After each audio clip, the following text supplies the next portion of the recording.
now let us see the right join. Right join is similar to left join, only that when we are doing the right join, all rows of the table B will be kept in the result set, even if it is not present in the table A.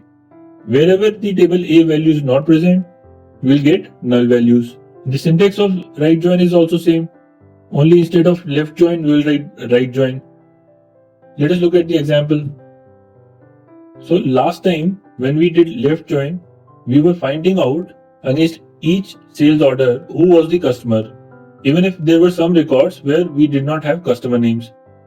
This time, if we want to find out against all customer names if there is any sales value or not, this we will do by using right join on the customer table. So customer table will be a table B again, but we will have all values of this table B because we will be doing the right join. So what happens here is we will select all the columns that we want, which is same as the earlier examples, from sales table, which is our table A, right join on table B, which is customer table, since we want all values of customers. On the common field is customer ID, and then we'll order it by customer ID. Let's go and write this in the PG admin interface. So again you can see 10315 is not present in customer table. Will this be present in the result set? Take a guess. 10375 is present in both tables. 10480 is not present in sales table. So guess which of these will be present in the result set. Let us find out. So select A dot order line.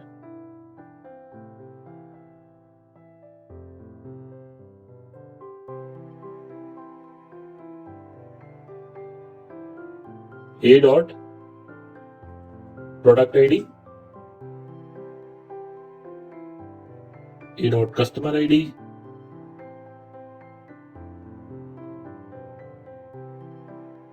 A dot sales. Next is B dot customer name and B dot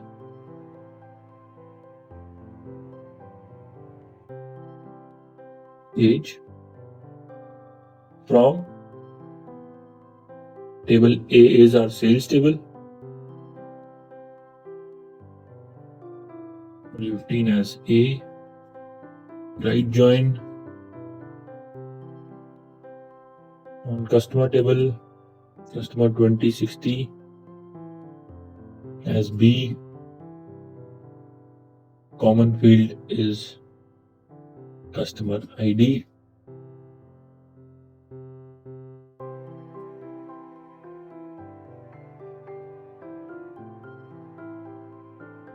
And we will order it by the customer ID.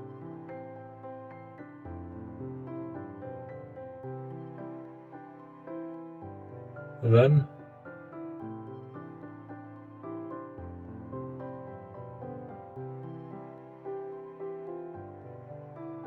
So let us see which is present and which is not present.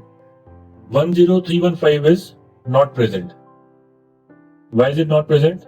Because it is not present in the customer table and we have done a right join. So all values of customer table should be present. If it is not present in customer table, it should not be there. So A10315 is not there. 10375 is present in both tables, it should be there. But can you find 10480? It is not present in the sales table, but it is present in the customer table, so it should be part of the result set since we took a right join. But it is not here. Where is it? So let us go down and see that there are some values where customer ID is coming as null, but it is part of the result set. These are the values, these are the records of customer table which are here because these were not present in the sales table, and that is why it is giving a customer ID of null since we were taking the customer ID from the A table where there was no such record. To get these records, let us get the customer ID from table B. So let us change this A to B and now run this query.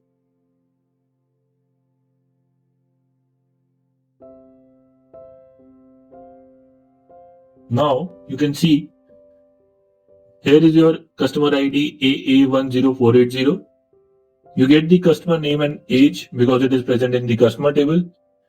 We are not getting the order line, product ID and the sales value because it is not present in the sales table. The second thing is this customer ID 10375. This was present only once in the customer table. So when I told you that it is taking out all the records of customer table, you may have thought that it will give only one record in the result set for this customer ID. But that is not so. Since there were 4 different order values in the sales table for this particular customer ID, the result set will have 4 different rows for this customer ID. This is the concept I was conveying in the last lecture also, that if you want single value in the customer table, you should ensure that the key that you are using should be primary or unique key in the other table. So this customer ID, if it was a unique key in the sales table, there would have been only one row. So this is how we use right join. So we have done the inner join, we have seen the left join and the right join. Now it is time for full join. So full join, which is also known as full outer join, it combines the results of both left and right outer joins. So basically you will get the results of both the tables. The syntax is similar, only instead of inner or left or right, we'll just write full join and we'll have to specify a common field also. Let us go ahead and look at an example. So suppose this time we want all the customers and all the sales values in our table. If there is customer value missing, there should be null. If it is sales order value missing, those values should be null. But we want all the values of both the tables in a result table. To do that, we will use full join. We will write select all the columns from table 1. So that is our sales table. Full join on customer table. Common field is customer ID. We'll order it by first the customer ID of table 1, then the customer ID to table 2. So this b.customer ID field I have added in the select statement because if you remember in the last lecture, if this particular value of customer ID is not present in the sales table, it will not be present in the final resultant outcome. So we'll not be able to find out the customers which are not part of the sales table since their customer ID will be null. So I have added this b.customer ID in the end so that we can identify customer IDs of those customers also. So now we will write this example in the pgadmin. Select a dot line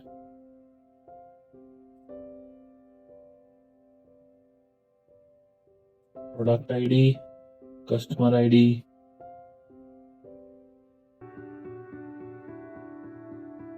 sales,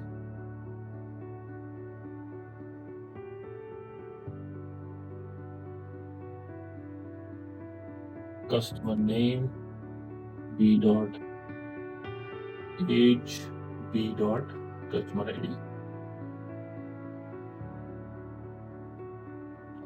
We are getting customer IDs from both the tables. Next is from the table 1, which is sales table 2015 as a full join customer table.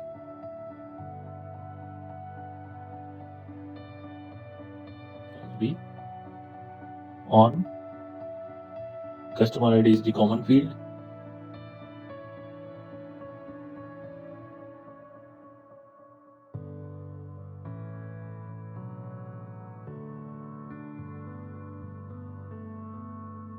And we will order it by first the customer ID of table A, then the customer ID of table B.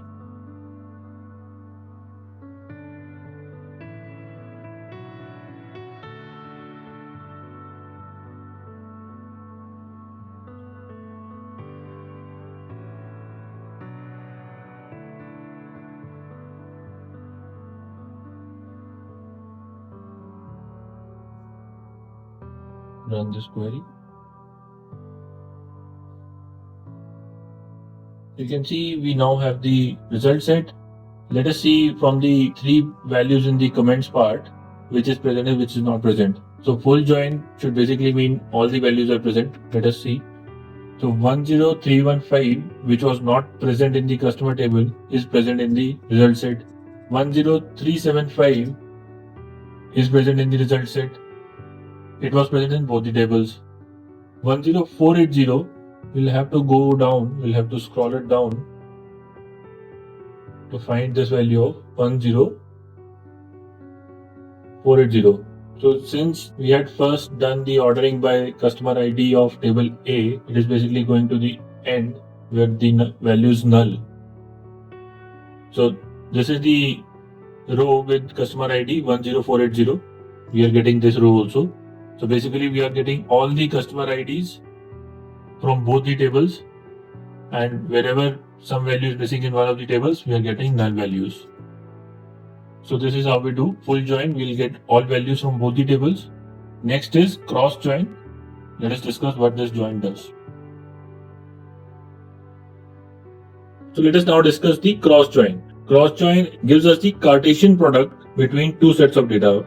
What is a Cartesian product? So it takes both the tables. So every row in table A, it will map all the values in table B.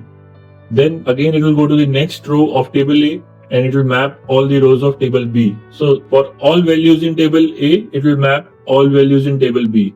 So when we'll discuss an example, it will become more clear to you. This join does not have the same syntax as other joins. In other joins, we were writing as inner join, outer join, left join, right join. This is just mentioning the two table names from table 1 and table 2, and if there are other tables also, then table 3, 4, so on. So the syntax is select table name dot column name and so on from table name and the other table names. As an example for cross join, I have created two different tables. One is the year values table. This table contains some set of years, and the other is the month values table, which contains the 12 months of a year. What I'm doing by cross joining these two tables is, when I do a cross join for each year, I'll get all the 12 months mapped against it. So in the result set, I'll get for every year, there will be 12 months. So this will give me the total result set of every month mapped against every year.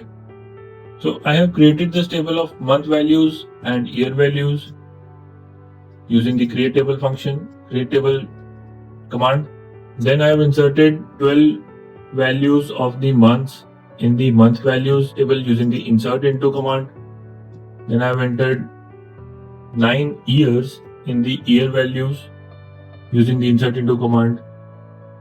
If you run the select star on month values, you will see the 12 months. If you run select star on year values, you will see the 9 years. Suppose in a table you want each year, and with each year you want to map the 12 months, it will take 12 into 9 rows. So you would have to enter values into 108 rows. Instead of doing that, we entered value into only 12 plus 9 rows, which is 21, and we then write the cross join. Let us write the cross join. After doing this cross join, we will get those 108 rows. So A dot the YYY column and the B dot month column. So here A will be our year table and B will be the month table.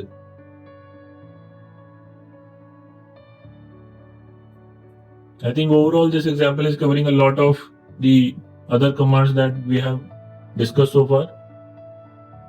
So this will be a revision for you. We are creating a table, inserting values, then using aliases, and now we are also doing cross join.